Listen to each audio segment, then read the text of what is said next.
Welcome, everybody, and thank you again for joining us today. Again, my name is Yochanan Polter. I'm co-founder and executive director of Fresh Start, and it's an honor and zchus for us to host this webinar, bringing together Jews from all different backgrounds and all over the world into one place, especially in times like these. When Fresh Start opened a few years ago, our goal was to provide services and programming to help Klal Yisrael heal from the past experiences, including childhood abuse, trauma, and neglect. But here we are today. The traumas in the present and the current events are causing many of us to feel anxiety, fear, both in ourselves and in our children. So we hope this webinar series will provide all of us with tips and tools, hearing from a variety of experts on how to manage ourselves and our families during these difficult times. To learn more about Fresh Start, please visit us at jewishfreshstart.com. I would like to thank our anonymous sponsor who has graciously sponsored this webinar series, לעילוי, נשמת, Daniel ben Aster, Rafal ben Leah, Mair, Yehuda ben Yosef, הכהן, and in honor of Tzadok, Eliyahu, and Seligson, two true pillars of the Detroit community. Joining us today, we have once again the zchus to have Rabbi YY, who needs no introduction. We are also joined by Mrs. Tova Korn, co-founder and program director of Fresh Start, and of course, a true honor to welcome Dr. Richard Schwartz of IFS fame. You're a hero and you're a folk hero in many communities, including ours. Dr. Schwartz is the mastermind behind the development of the IFS modality, also known as internal family system, helping survivors heal from trauma and live their best life. He is also the author of No Bad Parts, a book on internal family system, which was a great read. We are looking forward to this discussion. I do want to say, if anybody has questions, please do post them in the Q&A. We'll do our best to get to it. And with that being said, as always, Rabbi YY, perhaps lead off this discussion, and we look forward to hearing where this goes. Thank you very much, Rabbi Yochanan. It's an honor and pleasure to be here with all of you, and of course with Dr. Richard Schwartz from IFS, the founder of IFS, or the conceiver of IFS, I should say. And, you know, I'll get straight to the point. Obviously, IFS struck a very deep chord, I think, in many people like myself and my community.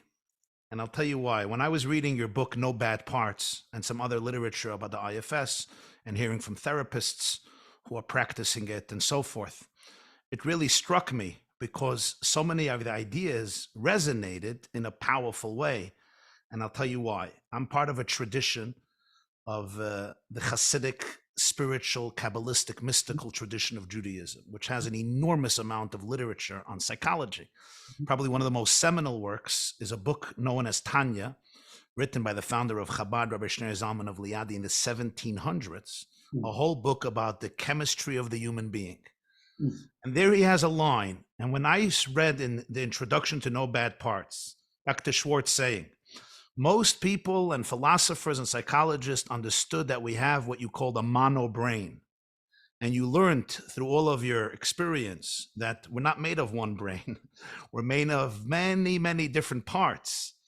And then it struck me because there's a chapter in the Tanya from the 1700s by a great Hasidic master, Rabbi Shneur Zalman, the Alter Rebbe is known. In chapter 28, he says, one of the greatest mistakes of people, he says, is in the middle of meditation, in the middle of spiritual connection to their soul, to God, they're suddenly experiencing very negative thoughts, maybe even promiscuous and horrible and disgusting thoughts, and they delegitimize their genuineness.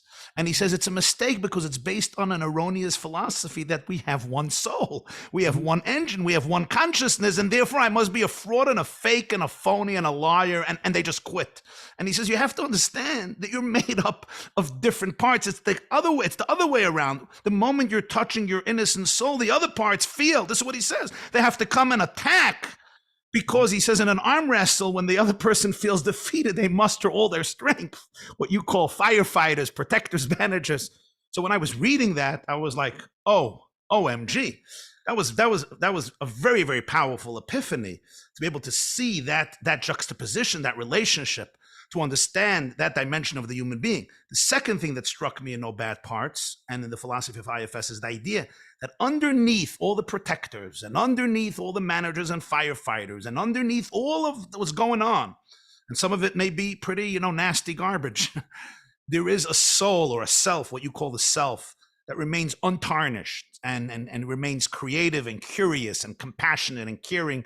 And in the Jewish tradition, it would be a divine infinite presence that keeps us linked to the source of all life, to the source of all consciousness, in which there's always clarity, in which there's always love and light and empowerment and confidence. And no trauma in the world and abuse can tarnish us on that level. It just may be, and this is a word literally they use in hundreds of years in the Kabbalah, it just may be an exile. That's the word constantly used.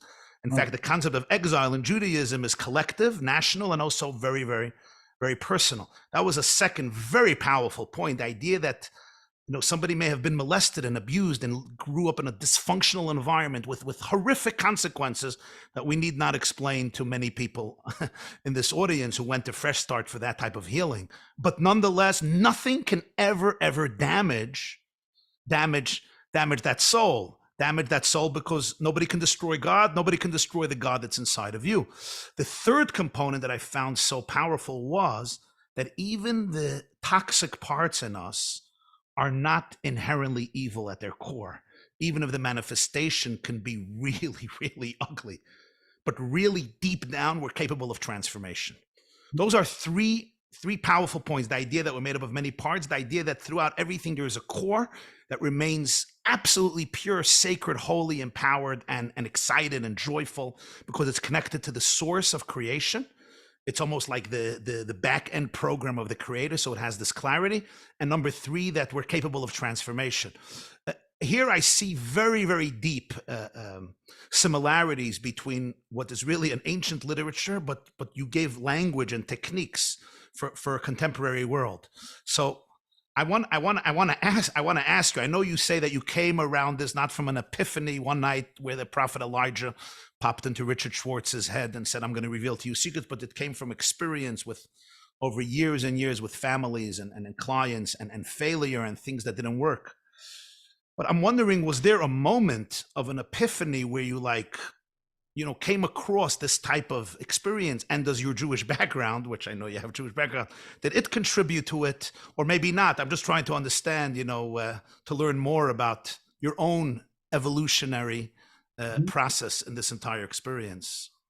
Sure. So first, let me say how moved I am that you get IFS at such a deep level, Rabbi, and I wasn't aware. What was the name of the book? Tanya. It's a book that was published in 1798 in Lithuania, in Belarus. Wow. There's a famous Chabad Hasidic movement in the Jewish world. He's the founder of it, 1700s.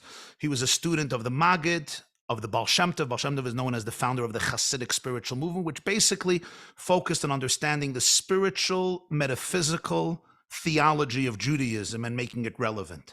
So this is one of the major works in that school of Jewish spiritual thought. Dr. Schwartz, I will get a copy of that in English to Amanda. Oh, that would be fantastic. As a gift for you. But when you wrote about that mana brain, you write about that mana brain in your intro, right? Don't you? Like the mistake. I'm like, I read this before. Where did I see it? I'm like, oh, chapter 28 of Tanya. Yeah. Anyway, go ahead. Sorry. Yeah. It was never consciously from my Jewish lineage, but no doubt that was in there somewhere, that it emerged that way. And so, yeah, earlier you said I was the developer, I think, of IFS, but really I feel like I'm the discoverer, because there wasn't one big epiphany. It was more, wow, this is interesting. Let's try this technique with that and see what happens. And so it was mainly through trial and error, with lots of error, that a lot of these ideas emerged. And I had heard about a couple other psychotherapies that talked a lot about the mind having subpersonalities, and so that wasn't a totally new idea to me. But I was amazed as I listened to them more carefully to learn some of the things you just said, that they aren't what they seem, that forced into these roles they don't like, that they deserve to be listened to, and actually even the ones that have caused all kinds of trouble in your life deserve to be appreciated for at least trying to help you and to protect you. And then I learned more about how they're all frozen in the past and traumas, and they carry these extreme beliefs and emotions. So it was, each of those was an epiphany, basically. And then the big epiphany came when, in getting parts to separate, I encountered this other person inside of everybody that we now call the self, with a capital S.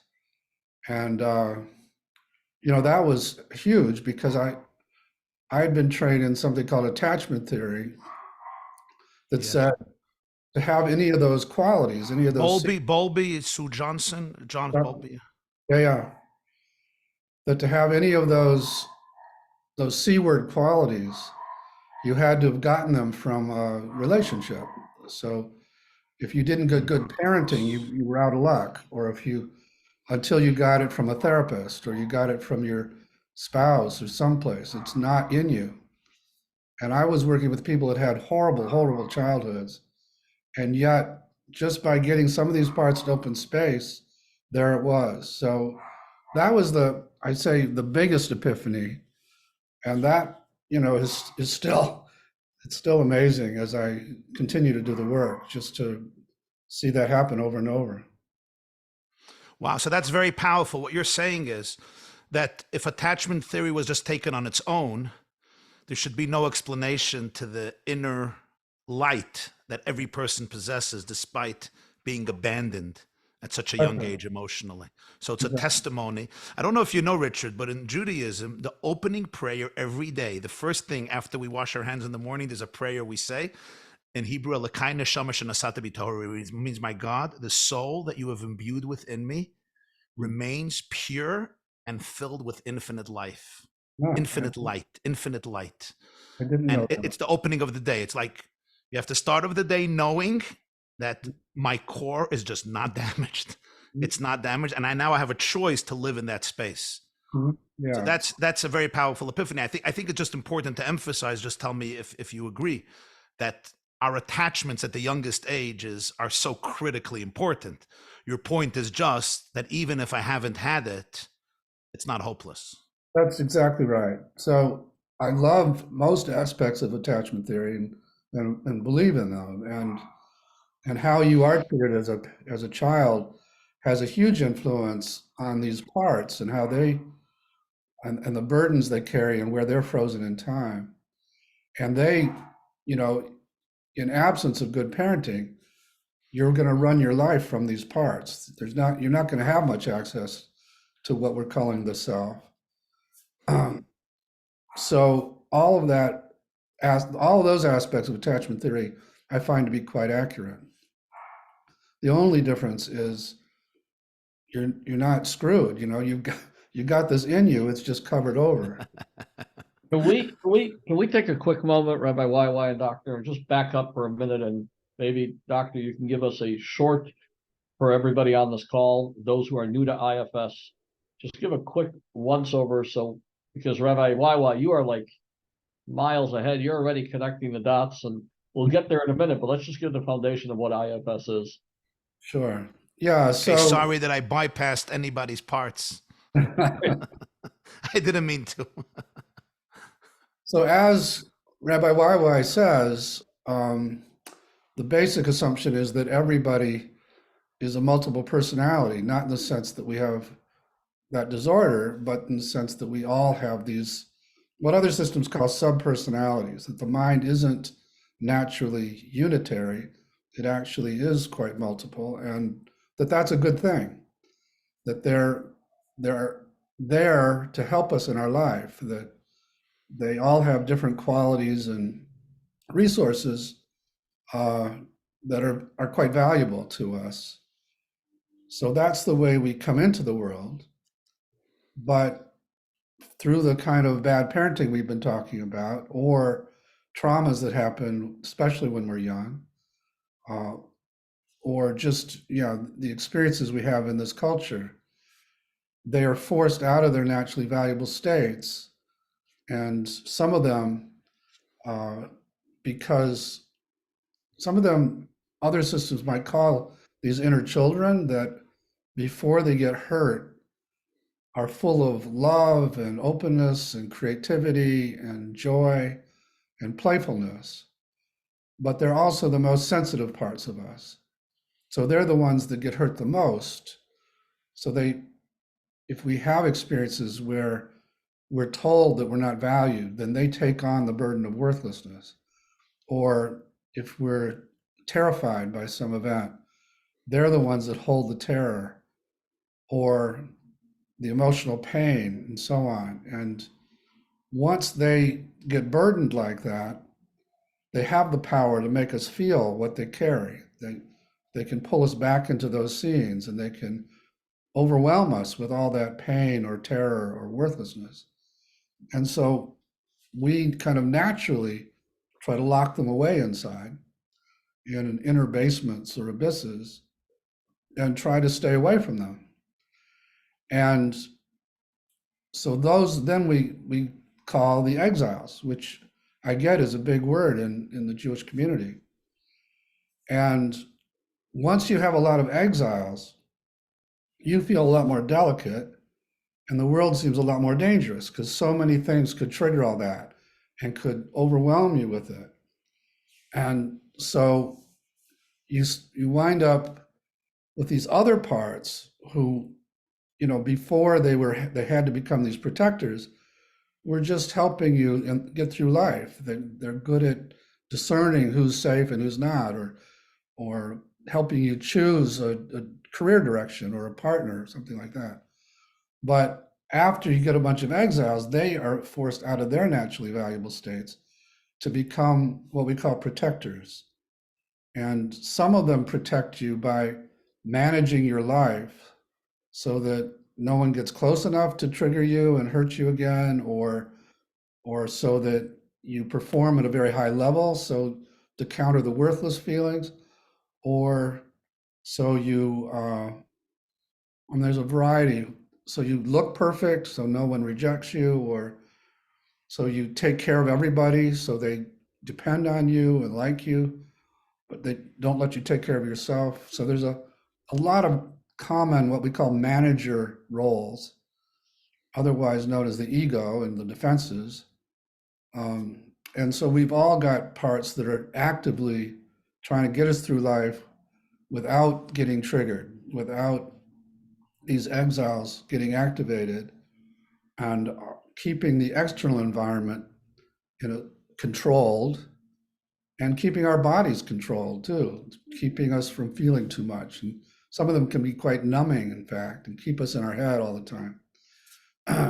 So these we call manager protectors, but it doesn't always work. And the world has a way of breaking through those defenses and triggering our exiles, at which point it's like a big explosion of flames of emotion that threaten to overwhelm you and take you out, make it so you can't function.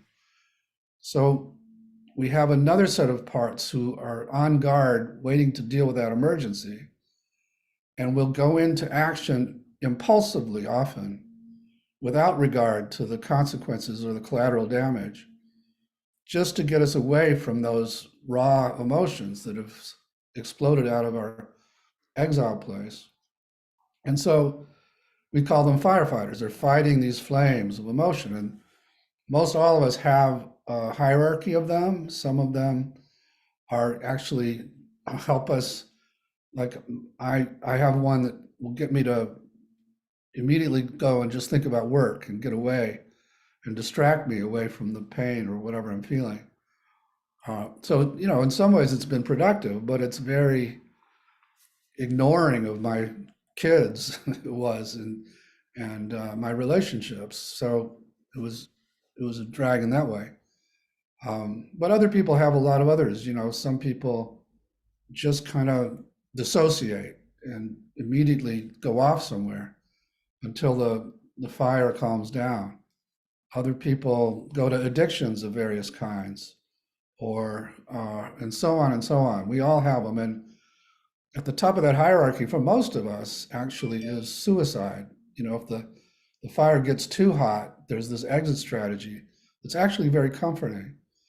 So that's the very simple map to this inner territory that I just stumbled into. Just to review, there are, and again, I want to reiterate that none of these labels that I'm throwing out capture the essence of the part. They're the roles the parts were forced into. Just like kids in a family are forced to take on roles that aren't natural to them because of the dynamics of the family. It's the same idea. Once released from those roles in the family, or once they leave the family, they can find out who they really are. And that's a lot of what we're trying to do with these parts, is help them out of these roles so they can transform into who they were born to be. So that's parts. And then, as I was saying, I'm a family therapist. I have a PhD in that. So I was really trying to once I got hip to the fact these parts aren't what they seem and they deserve to be listened to, I was trying to get my clients to listen to them. So maybe I'm having you, Rabbi, talk to your critic. Not that you have one, but if you did. Oh, I do. Don't worry. And I'm trying to get you to listen to it rather than argue with it or fight with it or shut it out. And it's going okay. You're doing that. And then all of a sudden, out of the blue, you kind of hate the critic. And it reminded me of family sessions where I'm trying to have two people talk to each other, and it's going okay, two polarized people. And suddenly a third party jumps in and is doing the talking and is siding with one against the other. And we learned as family therapists to get that third member to step back in the room out of the line of vision of the one he's siding with. And improving that boundary actually creates a better conversation. And so I thought maybe as I'm working with you, a part who hates the critic has come in and is doing the talking. So I might say to you, okay, Rabbi, could you get that one to just give us a little space and ask it to separate in there until we're done? And to my amazement, people would say, okay, it did.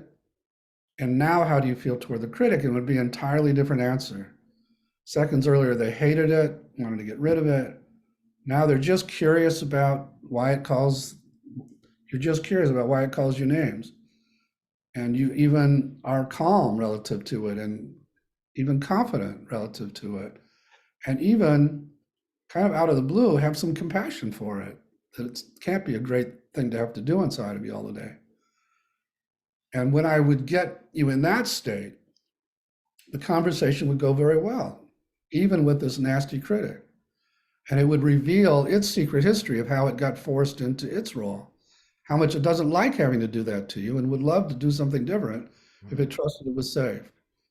So as I did that process of just getting other parts to open space with other clients, it was like the same person popped out in each client with those same C-word qualities and 4 more. So in addition to calm, curious, confident, compassion, people would show creativity, courage, feel curiosity. Connected. I said curiosity, connectedness, and what's this? I always forget. Compassion.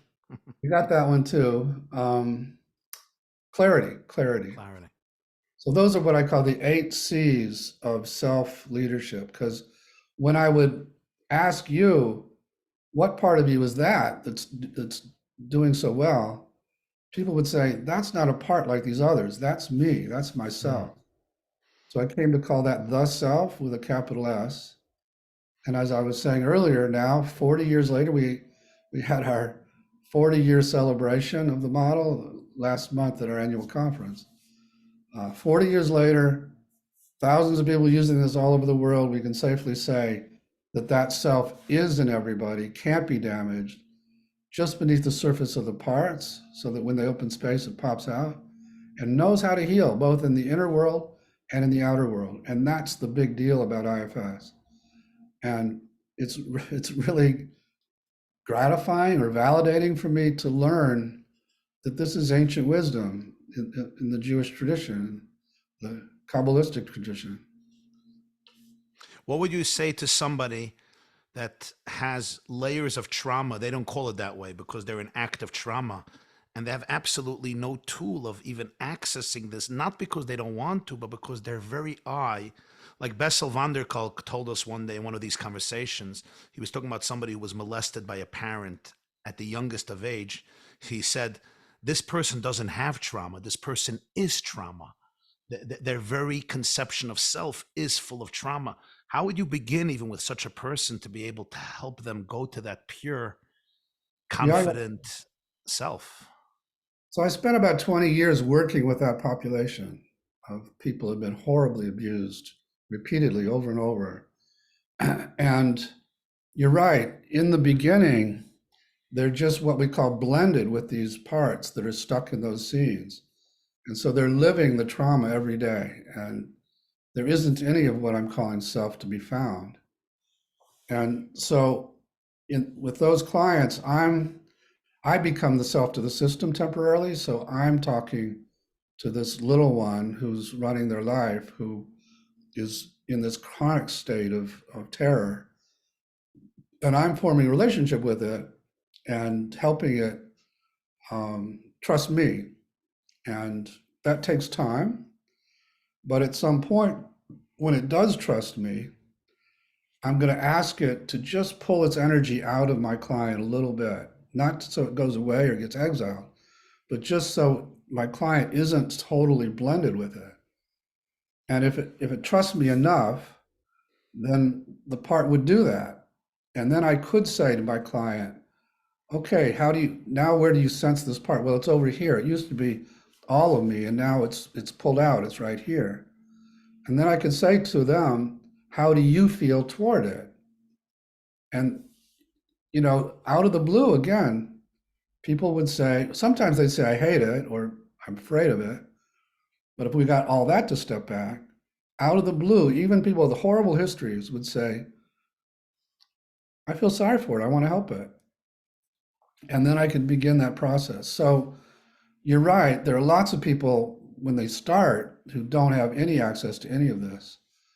But through my relationship with them at first, and I have to be in that state of self myself, and they come to trust that I'm safe and they're in a safe place in my office, and then I'm a good, what I call hope merchant.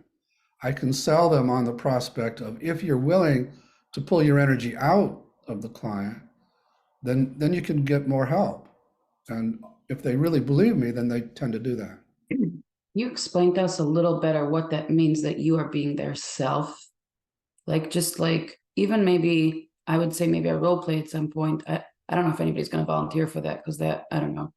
But when we at Fresh Start try to recommend to some people to go to IFS, sometimes it doesn't make sense to them in a logical way. They're like, I don't know what you're talking about, all these parts. I want to be able to, even some people on this call, to crystallize to them, what does it mean that you're finding self? Do you want to role play, Tova? Sure. Yeah.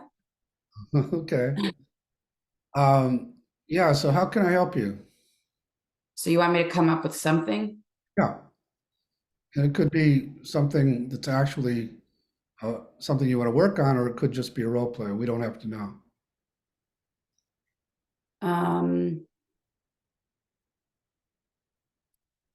Like some situation that's going on for me. I guess I should know how to do this, but Sure. okay, so I'm just thinking of a part of mine that gets disassociated. I don't know if that's enough, or do we need more of a? It's fine. So how do you notice it? What's it like when you dissociate a little bit?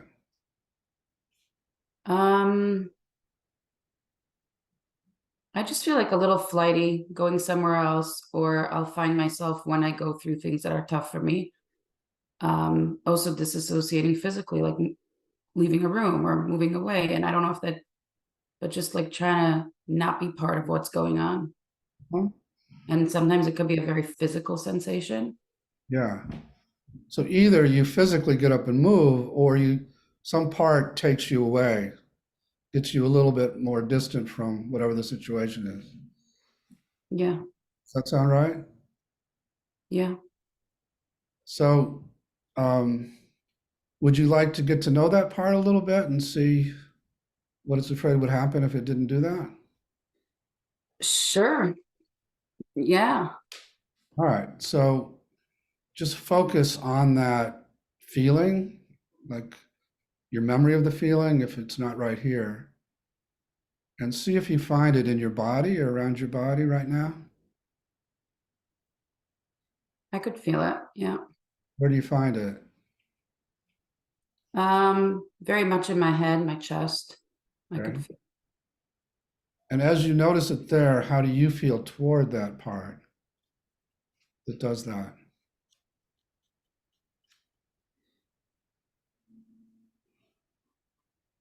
So sad.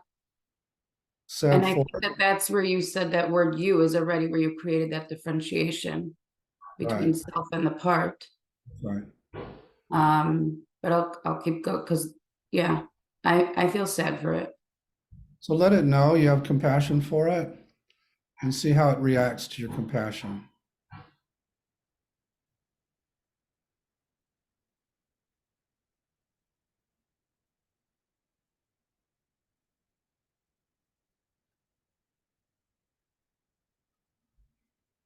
So I feel like right here is where I'm finding it a little tricky to be separate from it. I feel like I'm it. But I'm just like in my head going back and forth a couple of times to. Yeah, so the other part of you that keeps saying you're it, you're not, it's not something different from you. Let's just see if it'll relax back a little bit and let us give this a try, just for a few minutes.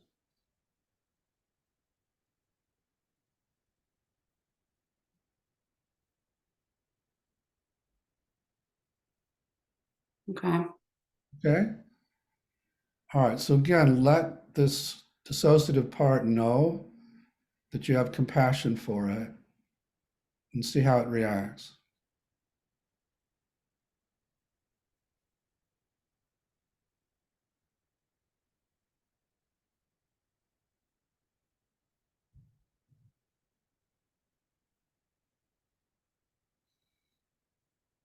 I feel like it's nervous. It's feeling me, Okay, listening a yeah, little.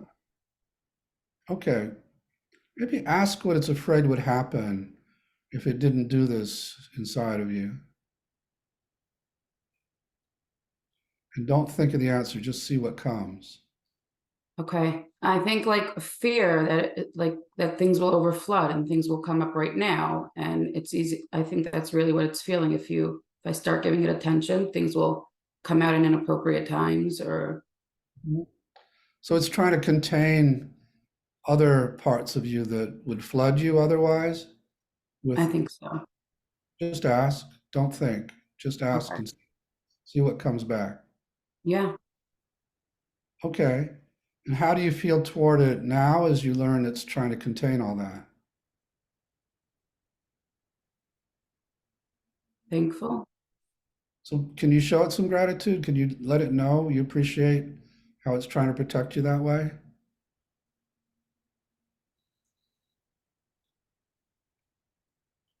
And see how it reacts to your appreciation.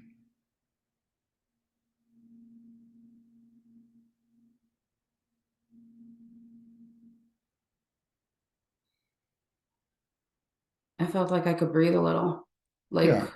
gave me space to. Yeah, it's relaxing a bit. Yeah. And we won't stay much longer, but just ask it a couple more questions. Like, if you could prove to it that you wouldn't be overwhelmed by all that if it relaxed more, would it have to keep doing this? No. And if it didn't have to do this job, what might it like to do instead inside of you?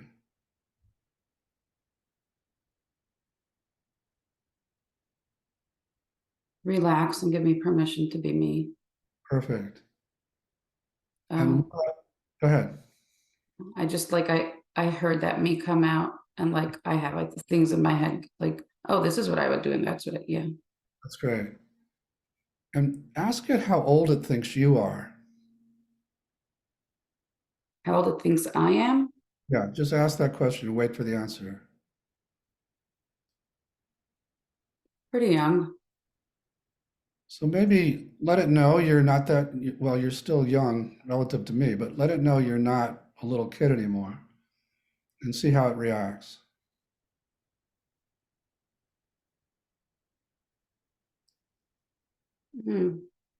Oh, okay. I could move out of the way. Yeah, Trust you. Me. yeah. So let it know you're going to keep working with it. And we really appreciate how much it shared just now. And, eventually it'll trust that there is a grown up in there. It's not doesn't have to protect a little kid anymore the way it did. Okay. So does that feel complete for now, Tova? Yeah, I think it feels seen, and I was able to see who I am, and as opposed to the disassociation, and like move that a little bit aside and come back. Yeah, fantastic. Thank you. Thank you. Thanks for Definitely felt the difference. Yeah. Thanks for taking the chance to do that. Yeah. So does that make it clearer in terms of how this can work? I think so. Yeah, definitely for me here right now. And I really also wanted this opportunity to be for like some of our participants who, we've been trying to talk about. For me internally, it definitely felt I feel the parts moving. Great. I felt it physically, yeah. Yeah, they have a very somatic aspect to them. You can really sense their energy. Yeah, I really feel it. Yeah, I appreciate that. Again, I appreciate your taking the risk with in front of your audience. As Dr. Schwartz, can I ask something?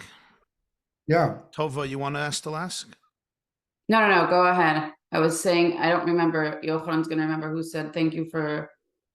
Yes, we did a somatic experience webinar a few weeks ago, and we had a brave soul, and the somatic practitioner said afterwards, "Thank you for lending us your nervous system."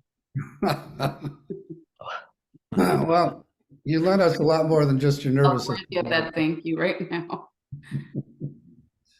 Yeah. It just seems to me that there's such a spiritual component here.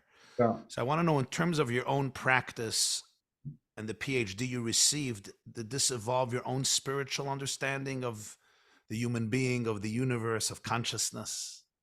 Very much. I'm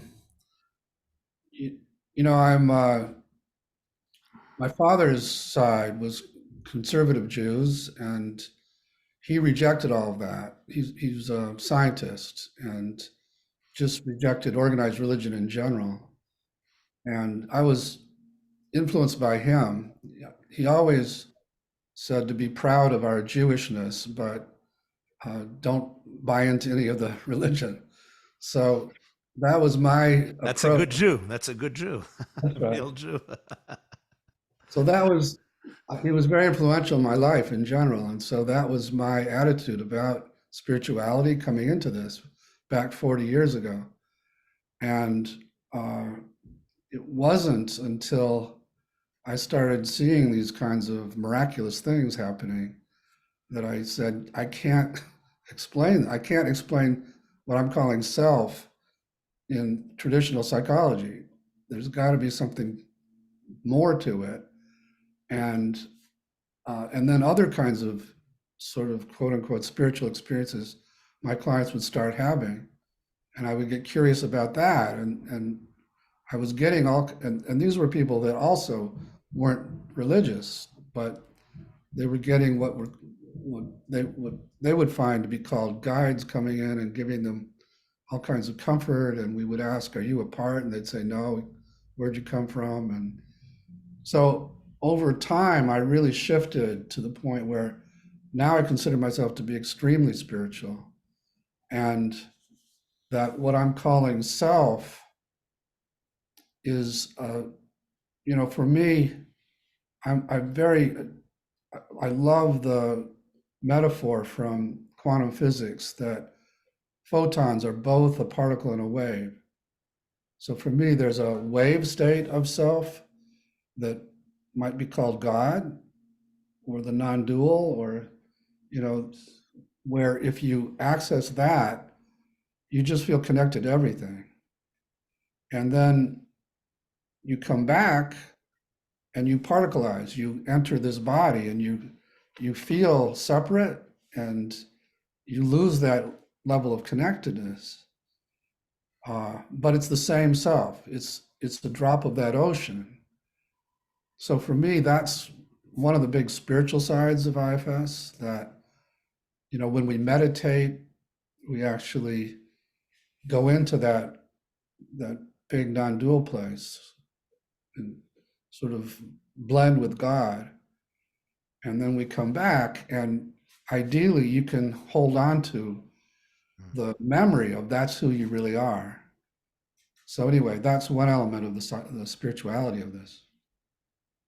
So it's almost like, in a metaphor that somebody once told me, you have the Atlantic Ocean and then you have a bottle of water inside the ocean that's filled with water, and we isolate the bottle of water from the entire ocean, and we think all there is that water in the bottle, when really the bottle is just one container of an individualized manifestation of the infinity of the ocean. It's exactly my position on this. Yeah. So really, I would say in the Kabbalistic and Hasidic tradition, the point of Judaism is really to synthesize the two. The same author wrote that the purpose of creation was to be able to manifest the infinite oneness within the particular form of every life. Yeah. That's through meditation, or now I'm very interested in psychedelics because it has that effect, it seems, at least for some people, of putting all these protectors to sleep. So you do actually join that place for a few minutes anyway. And then when you come back, your protectors are still kind of asleep. And so you get access to parts, to exiles that ordinarily might take 10 sessions to get to. But you also come back with much more of a sense of, this is just a jar of water, of salt water, that's just a piece of something much, much more, and that's who we really are. So I guess very often scientists who come across and discover, unique things, there's also a danger of the ego getting involved. I don't feel that in you. How do you retain that humility? Thank you. That's a big compliment. And had you known me 20 years ago, you wouldn't say that. There was a point where I was fortunate to have people in my community who confronted me about how arrogant I was getting to be. And so I wound up just doing a lot of work with those parts that needed that. They needed the validation, the need for validation and ego. Validation that I'm not worthless, that I actually have achieved something, that people like me a lot all the time. I got a lot of gifts from my father, but I was the oldest of 6 boys. He kept wanting a daughter, and it didn't work out. But being the oldest, there was a lot of pressure on me to be a big scientist like him. And I didn't have a head for it. And I had kind of ADD, undiagnosed. And so he was hard on me. And so I came from my family with a lot of exiles that carried a lot of worthlessness and a drive to prove him wrong and to prove that I do have something to contribute. And had I not gotten those burdens from him, the model wouldn't exist probably, and I would be some kind of physician. But so yeah. On a deeper level, the soul inside of him was driving you towards your true vocation. I think so. There was some guidance in that. Yeah, the whole thing, right. I guess even in our dysfunction, sometimes our soul quietly, guides us. Totally agree. How do you feel, like, for example, in the above book I mentioned, the Tanya, he distinguishes between two models of healing and of spiritual growth. He calls it iskafia and ishapcha. One is subduing and one is transformation, which means sometimes, let's say I have fear in my system or despair or frustration or envy, whatever it is. Sometimes he says you have to be able to look at it and say, listen, you're not going to run my life. This is not the true self. Please come back with another script. In other words, the ability to put it in its place, even if you can't remove it.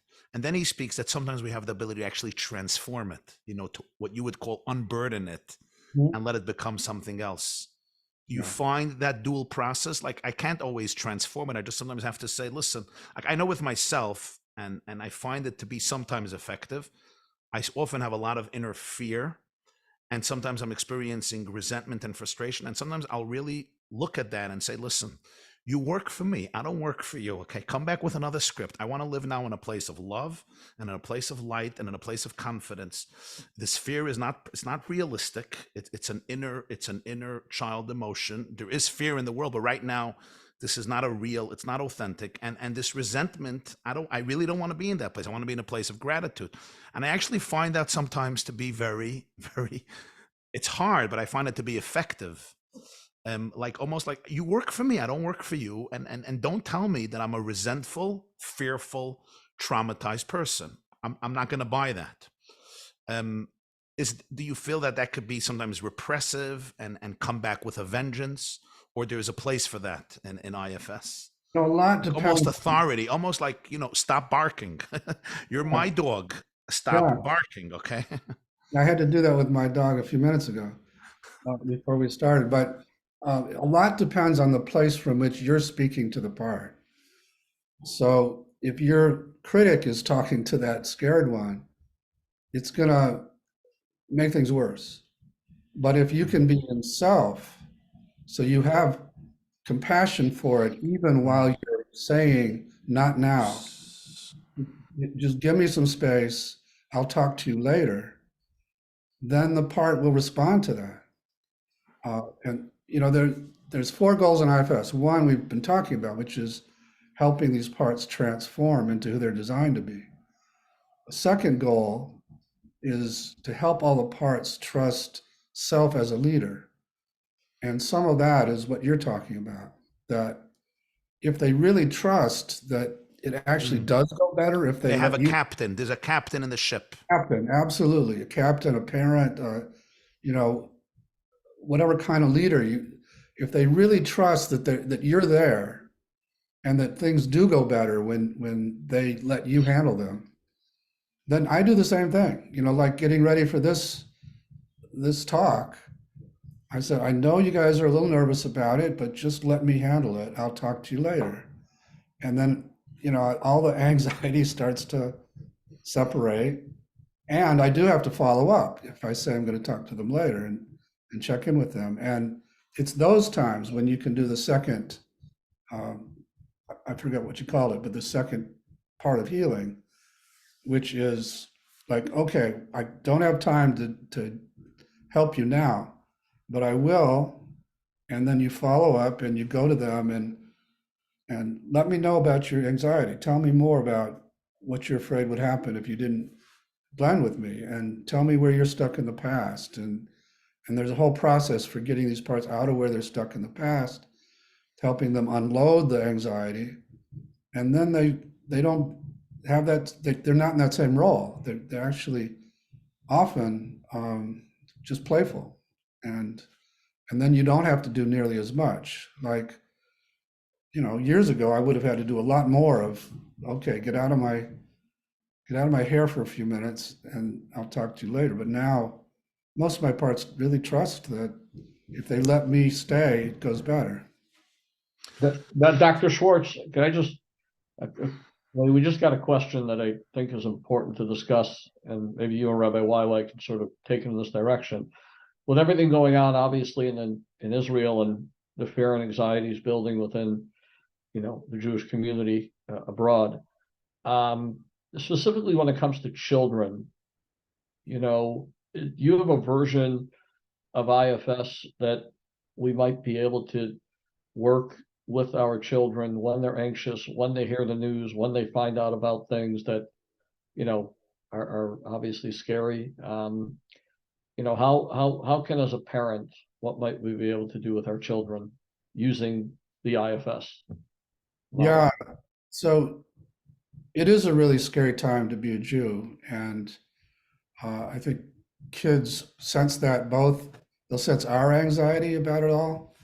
And then, they listen to the news too and hear all this. So it's a challenging time. And even just the language really helps kids. And, it's interesting because IFS therapists who work with kids say it's second nature to them. You can ask about one of their parts and they'll tell you about 4 others because they haven't been socialized away from the phenomena.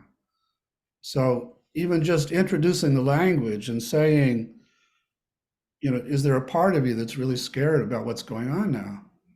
And how do you feel toward that part? And, doing a version of what I helped Tova with just now, of getting it to separate a little bit so they can be with it and comfort it. And I have, I'll add after. it takes like 5 minutes. Go ahead, Tova. I was gonna say, I have a son who has a lot of anxiety, and I learned, I love the IFS model, and it helped me at different times. And obviously you could say I could still gain from it tremendously. But I have a son who's 7, and I was trying to think, how could I bring this out and help him with it? And he happens to love animals. And I said to him, you are the zookeeper. That's right. And you get to pull out the turtle right now is shy, or the lion wants to be brave. When you want to go to school, what animal? And he loves it. Sometimes we talk about it like different animals, and himself is the zookeeper. So he gets to make the decisions. I could put the turtle away right now.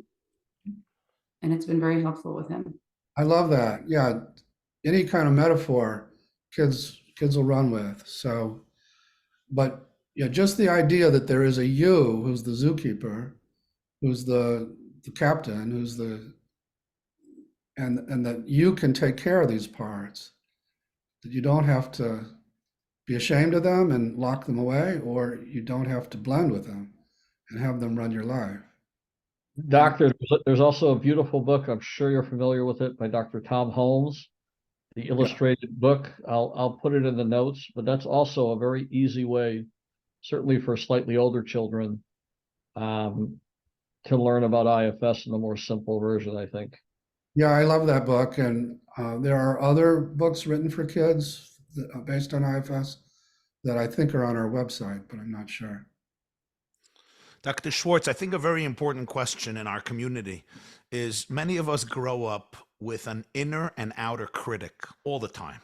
You're doing this wrong, you're doing this wrong, you're betraying God, you're betraying your community, you're betraying your soul. This is because there is a very strong spiritual and ethical tradition in the Jewish community. We call it the Torah. And it's translated in many lives as an inner critic that doesn't stop. It's an inner bully, literally a bully that doesn't stop.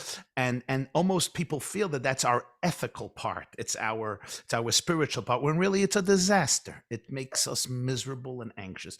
You mentioned a line earlier that if it's your critic, your inner critic speaking to that part and saying, go away for now, I'm busy, I need to be in a place of love, it's going to come back to haunt you. Can you clarify that? Why will it come back to haunt me? Why will it not work well? Why won't that part shut up or die or be transformed? Well, the question is, how well does that critic work with your kids? So it's inner kids or outer kids don't like the shaming that comes with that. And they might obey, but they're going to feel more worthless or whatever they felt to begin with, or more anxious. So you're going to reinforce the protector, actually. Totally, yeah. You're going to add more to their burdens, and and make them feel unwelcome. And that's the opposite of the message you want to give. So when I do it from self, because I did that. I played college football, and I had to, at my size, which is very short, I had to get all my fear, lock it away. I just had to totally, so I could run full speed into somebody almost twice my size. And so I had all these exiles from those experiences. And I would be, whenever I would feel, because I was, in the macho football world, you never want to act weak or look weak.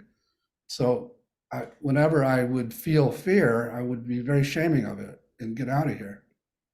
And so it all, after college kind of caught up to me, and I would have all kinds of panic and anxiety.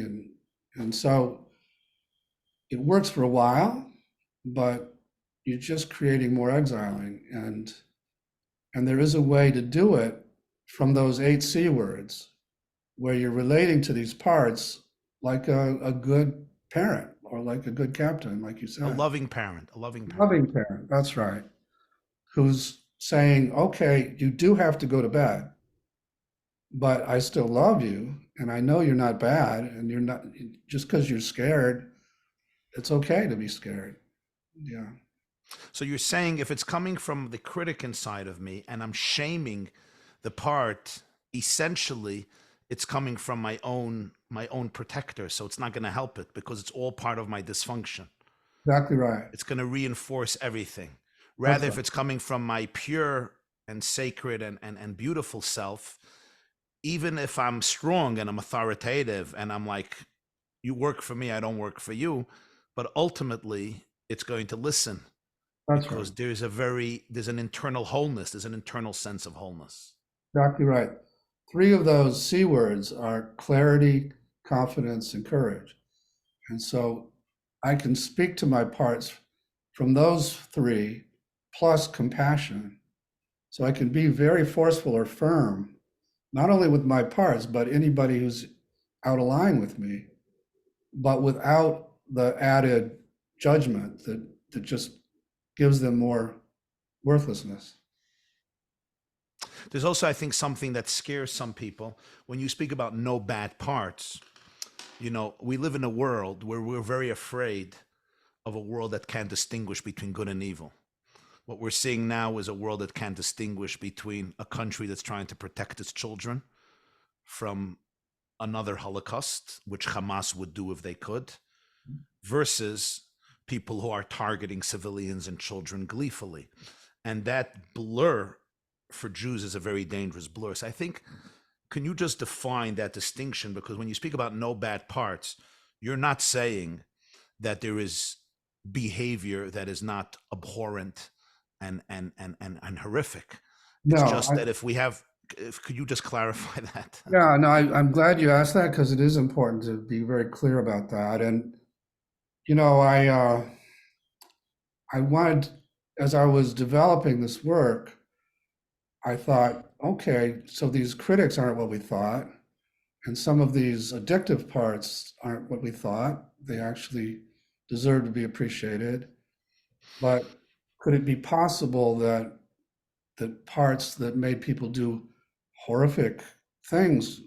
So I wound up consulting to a treatment center for sex offenders for 2 years, and would work with offenders, and we would find the part that did the offending that in many cases they hated and they were terrified of, and ask the same kind of questions about where it was stuck in the past. And it would show scenes of when they were being abused. And it wasn't necessarily sex abuse, but they all had some kind of abuse history as a child. When they were being abused, this part looked around the room and said, who has power in this room? It's this guy doing this to me. I'm going to take in his energy to protect my person from him. And then that part gets stuck with that burden of the energy of wanting to hurt vulnerability, and teams up with the sexual part to take over and do that. So virtually every perpetrator had a story like that. And so that's And I'm not condoning the activity of the part. It's horrible. I'm just saying that these parts are steeped in trauma in general. Wow. Or in extreme beliefs that they're surrounded by, which is true, in different cultures. So You mean if a kid grows up yeah, indoctrinated that Jews are the devil and that's what we call a legacy burden. It's a burden that didn't come from their direct experience in life, but came down through the generations, which may be related to some trauma of centuries ago. And, Jews have their own legacy burdens from the Holocaust and so on. Could you expand? There's so many questions related to this, and people who are also like at birth adopted. And I've had just like when it's really, really young, from a very, very young, like you're saying, pre-birth or the legacy, just so many questions that come to mind. But I wanted to just, could you expand a little more on the part of suicidality? How do people, it's a very common part. There's a big difference in suicidal ideation and actually being suicidal. What's happening? What's it doing to us? How do we sit with it? It's a very, very common thing that we see with many people who call Fresh Start and all over. Yeah, so having worked with many, many suicidal parts, I got to where I would just try to get my client curious about it, or I would get curious and ask it, again, similar question to what I had you ask your part. What are you afraid would happen if you didn't kill her? And the answer to that question, usually there are 2 or 3 variations, but the most common answer was, if I don't kill her, she'll keep feeling this stuff, and I can't stand it. It's just too much, and I want to take her out of her misery that way. So that would be one answer. There are variations on that, or if I don't kill her, she'll keep doing this thing that hurts other people. There was always an answer. And so my reply is usually some version of, if we could heal what you're trying to keep her away from, so you didn't worry about that, would you have to kill her? Almost always say, no, but I don't think you can do that. Would you give me a chance to prove that we can? Or if we could heal the part that might do this thing to other people, like a lot of the perpetrators had a huge suicidal part. They felt horrible about what their part had led them to do. And so, what if they're just stuck in their lives? Like, I need to leave a marriage. I have abusive parents. I'm a teenager and I can't, like, what do you mean I should give that part permission? Like, it's very physical stuff in the way. I can't just leave my house when I'm a child or married to someone. Like, what if I'm being abused? How do we help that part at that time? well, there's usually that kind of debate. There's parts that can't stand being abused and want to run. And then there are parts that feel still very attached to the abuser and are still waiting for the approval of that person, or have kids to protect. And so there's this big polarization going on, which is paralyzing. And so when I'm working with something like that, we're going to go to each side like you would in a family that was polarized, and get each side to say what they need to say, and maybe even unburden each one, like the one who feels like they are desperate for the love of the perpetrator. Let's see where that came from, and we'll find where that one's stuck in the past, and we'll help it unload that drive for redemption from someone like this, and have self become the good caretaker of that part. And now that part's not so needing of staying with this perpetrator, and the other parts can calm down a bit, but also help them get out of it. So there's you really find people becoming less suicidal after you do an exercise like that. Oh yeah, and the typical way of working with suicidality, which is to fight with the suicidal part or argue with it, or that just makes it worse usually. So we're listening to it. It actually probably wants you to argue with it. Yeah. Because that invites an incessant, vicious cycle of mental chatter. I'm guilty, I'm not guilty, I'm evil, I'm not evil, I'm almost evil, I'm horrible. I mean, I It's think, also very right, scary. you probably would never want to go there. It's a very scary part.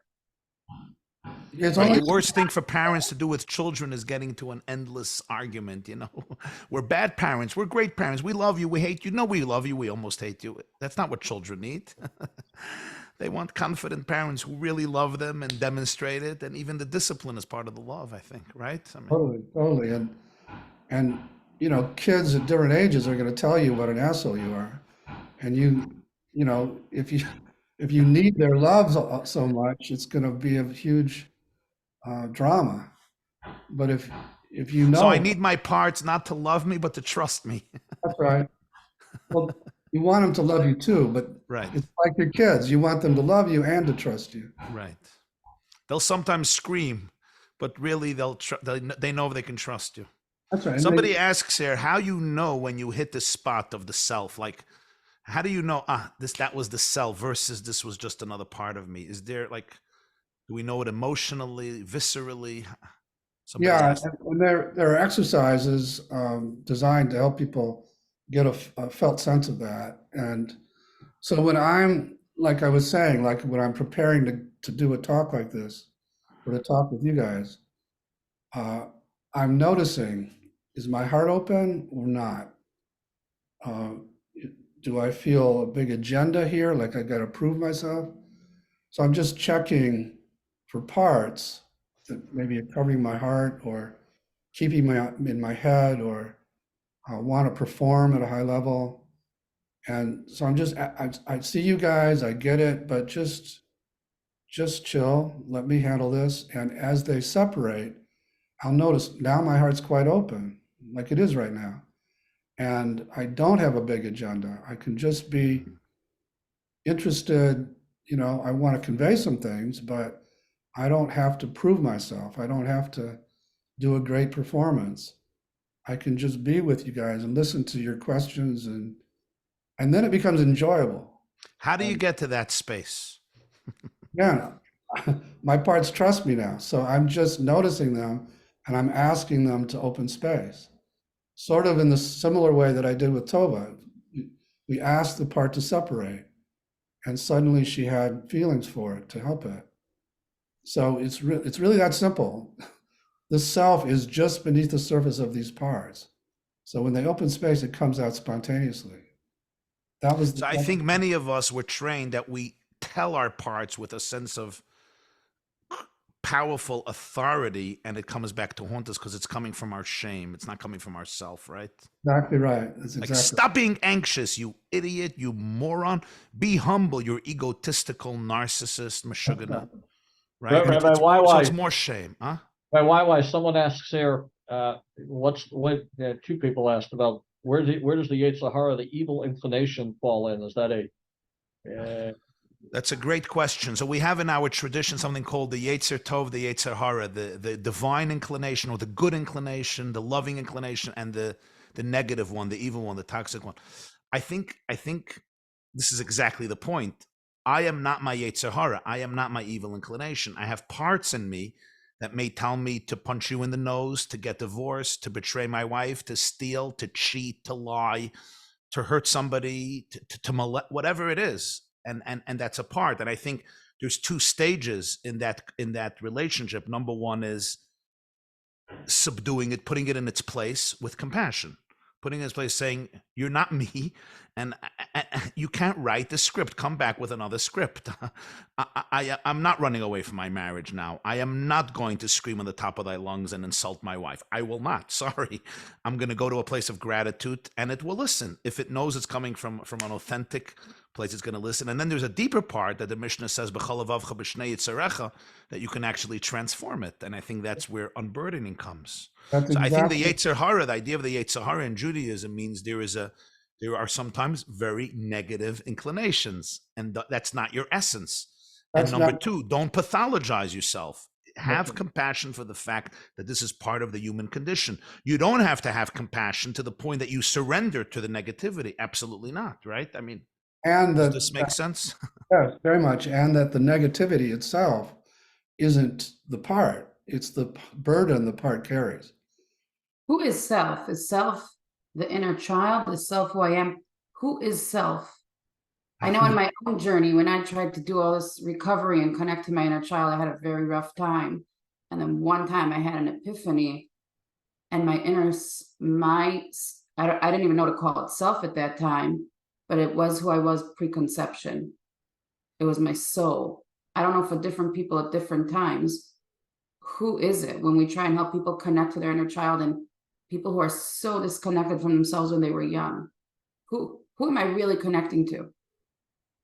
You know, when we had that part of you separate, and I said, how do you feel toward it? That was you. That was more of yourself, maybe blended with some other parts still, but it's the you that's there when all your parts open a lot of space. That's yourself, and it has those qualities and some others that I didn't include because they don't begin with the letter C. But that's what I'm calling the self. It's your essence in a way. It's your soul, in the sense that it's the drop of that ocean that Rabbi was talking about. So there's a lot of different ways to understand it. But what I came up with was a way to access it very quickly. And that's the big deal of IFS, because most spiritual traditions know about it and have practices designed to try and get to it. But this is a way to get to it really quickly. The doctor, we have many therapists that are participating on this thing. I just want to throw out one question that came in here, which ties into everything we're saying here. How can a therapist be sure that the client is indeed accessing a part and not a fabricated thought? How do we know the difference between parts and fabrications, I guess? I'm not sure what they mean by a fabricated thought. I mean, if you're having thoughts, it's usually coming from a part. So those are what we call trailheads. You know, if you're out hiking, there's a head of a trail, and if you start there and you go on the trail, you'll find some nice place. Thoughts, if you just focus on the thought by itself, particularly if it's an extreme thought, like some of the ones that Rabbi Eliyahu was talking about. Why? If you start there, you'll find the part from which that thought is emanating, and then you can begin to get to know the part, and then you can be a good parent to it and let it know, no, I'm not going to leave my wife, even though you're telling me to, and I'm going to find out where you're stuck in the past so we can get you out of there. So you don't, every time she and I have a fight, you don't tell me to leave, which actually I've done. So with my wife. So, yeah. So you mean you have done, you unburdened it? What do you mean you have done? Yeah. My father, I keep picking on my father, but he would, he was the one parent that I got love from, but he also could explode in anger at me out of the blue at times, and he had undiagnosed PTSD from World War II and so on. So if my wife ever does some version of that, this little guy inside would say, get the hell out of here. You don't want to be with somebody like that. And so I had to do a lot of work with that guy because it was scaring my wife, because every time I'd say, oh, I'm leaving if you keep doing this. And so now I don't even feel that impulse to run. Wow. You unburdened it. Unburdened it. Got it out of where. Pain of abandonment, which is so common. Everybody, that's how does IFS and abandonment, do people manage to heal from that with IFS? Yeah, well, most people who, so many people who walk in through our doors say, I was diagnosed with borderline personality disorder, which is abandonment. And we like to say to the people, all we have to do is really or not, there's a set of traumas. I think Dr. Schwartz, this example that he just gave with his wife, I think is a very powerful illustration, meaning when forgive me, I may be putting in words, you'll correct me, but if his wife or anyone's wife or husband starts screaming And the little child in me is feeling, oh my God, this is abandonment. My wife hates me. My husband hates me. I'm not going to be safe. I have to leave. I have to run. And if I could say, no, this is not my father's PTSD.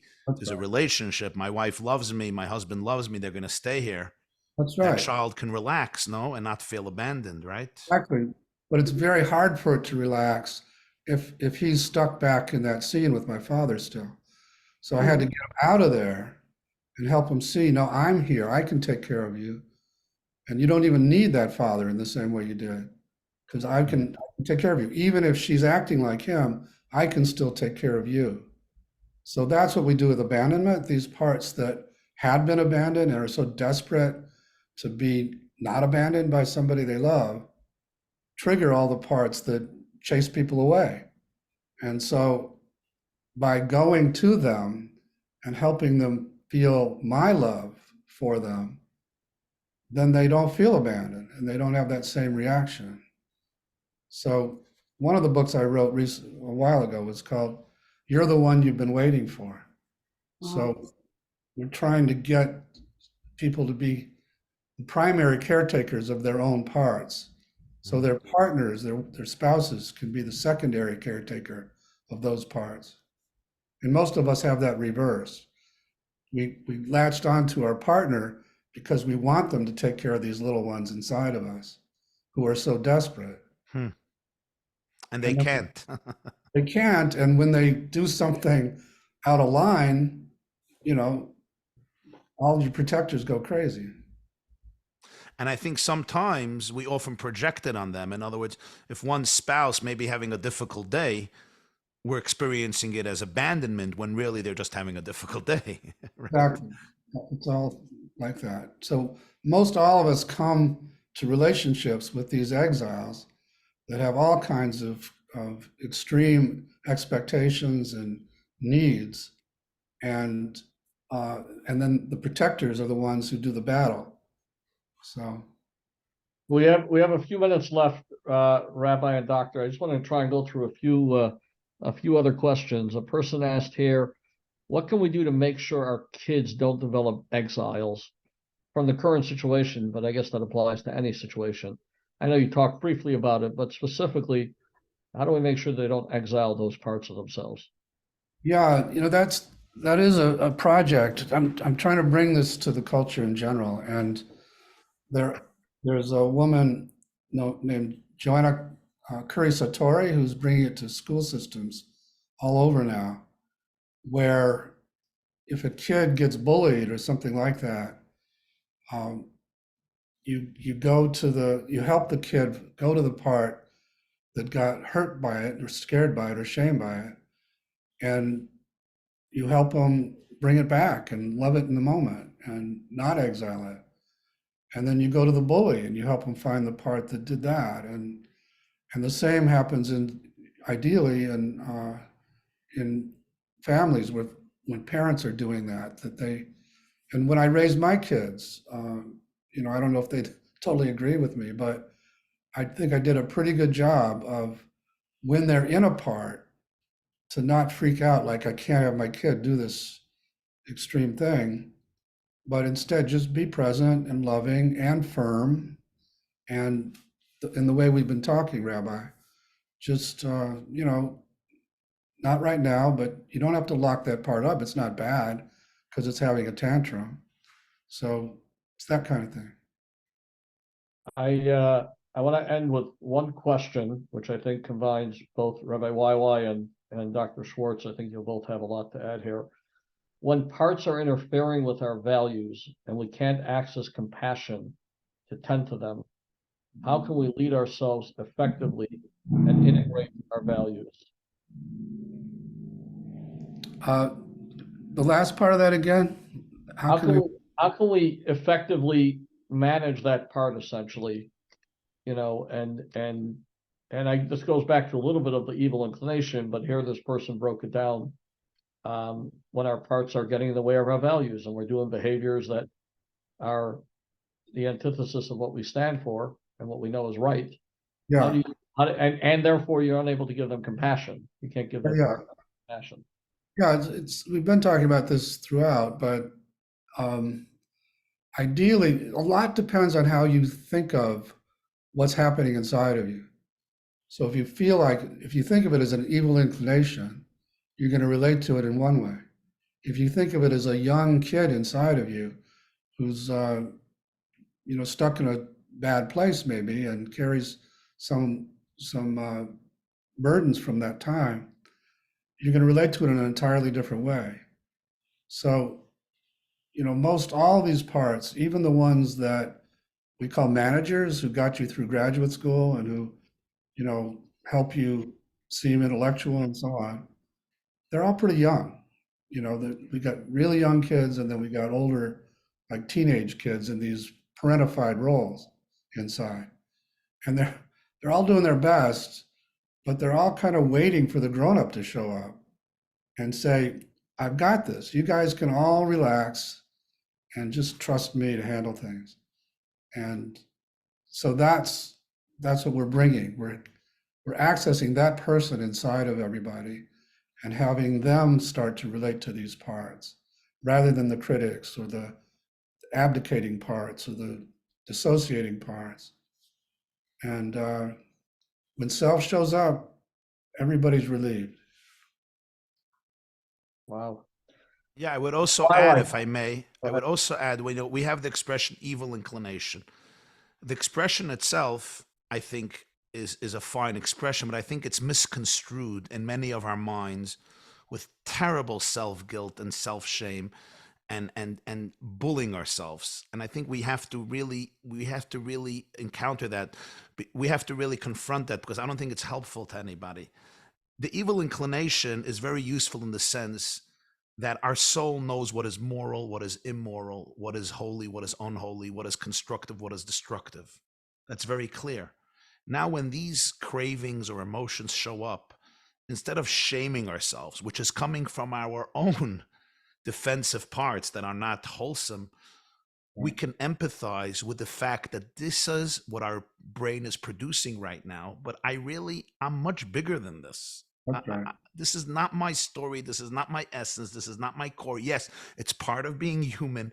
It's part of my story. It's part of my experience. And I have compassion for the fact that my brain feels it needs to produce this craving or this addiction or this feeling. But you know what?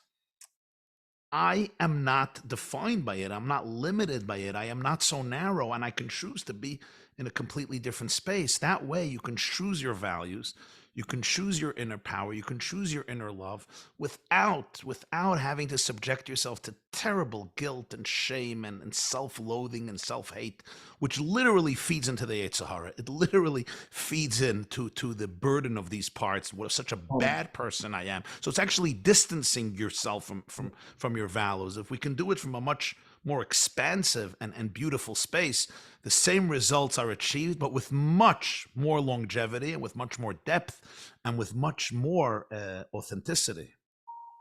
I totally agree, Rabbi. And I would encourage you to try on this idea that the evil impulse isn't even defining of the part. It's just the burden the part took on. Right. Because it's stuck in it. It's not the core. It's not the core. I don't know if you know, but in the Tanya, the author the book I spoke earlier, he substitutes the word evil inclination for an animal consciousness, and that's very interesting. Animals are not bad. They just want survival. They want to survive. That's what they want. My puppy wants to survive. My elephant wants to survive, and even my lioness, the cub, wants to survive. In survival, I may create monstrous ideas about how to survive, right? So my animal soul can become a very dangerous lion or tiger or German shepherd. But in essence, that cute puppy didn't want to destroy. It just became that way. So I guess at the core, we can really find an innocence and a purity, and that's what transformation looks like. That's what redemption. Right. That's exactly Dr. right. Schwartz, you speak a lot in your writings about healing the world, bringing the world to a state of healing, which is, of course, one of the greatest ideas in Judaism. We call it redemption, Mashiach. The prophets spoke about a world of peace, a world of oneness, a world of real love. And we pray for it every day. We hope for it every day. How do you feel that this all can contribute, first of all, to our own healing, of course, but also to world healing? Are you hopeful of that? It's looking grimmer, but I believe it has that potential. It's such a different paradigm for understanding the mind and how to relate to yourself, that if everybody adopted it, would make a huge difference. Now that's a big if, and I plan to spend the rest of my life seeing how far I can take it. But and it also helps. Like we didn't talk about this so much, but if you look through the eyes of your protector at your enemy, all you see are your enemy's protectors. If you look from self, you see your enemy's protectors, but you see the exiles that drive those protectors, and you also see that they have a self too, and that makes a huge difference. And right now with Hamas, it's tough to even think about that, but it just makes a difference in how you negotiate with enemies and so on. Well, I want to be respectful of your time, Doctor, and usually we ask for final thoughts, but I'm going to do something a little different because Rabbi YY, we were all excited, Tova, we were all excited about this conversation, right? We were like looking forward to it. We knew it was going to be rich. But instead of having final thoughts, I'd rather just get a commitment out of you that we can come back and revisit this again, because I think there's so much more on the table. I know we have more questions that haven't been answered, and I'm just afraid if we say final thoughts, we'll go another hour and a half. So I do want to thank you tremendously, Dr. Schwartz. This has been incredible. There's so much richness here. Thank you, Rabbi YY. Thank you, Tova, for lending us your authentic self. Thank you, everybody who's joined us from all over the world. This video will be available on our channel, Jewish Fresh Start, as well as the yeshiva.net. And Dr. Schwartz, I didn't get a formal confirmation, but was that a yes, that we could do this again? I loved it. Yeah, I had a great time. So I would love to come back. Absolutely. I'm happy to report that the book that Rabbi YY mentioned, the Tanya in English, has already been ordered. Fantastic. God willing, it'll be by your office in the next week or so. Yeah, and it's great to know that I'm right in line with my lineage that way. Yeah. You'll have no problem getting us on your team, and I think that's, again, I think in the Jewish world, IFS has really taken a meaningful. It's really struck a chord, and I think the reason, of course, Rabbi YY is bringing up, I think, is part of that. So, thank you everybody for joining. Thank you, Doctor, and God willing, we'll do this again. Thank you. Fantastic. Thanks for having me. Take care. Thank you, everybody.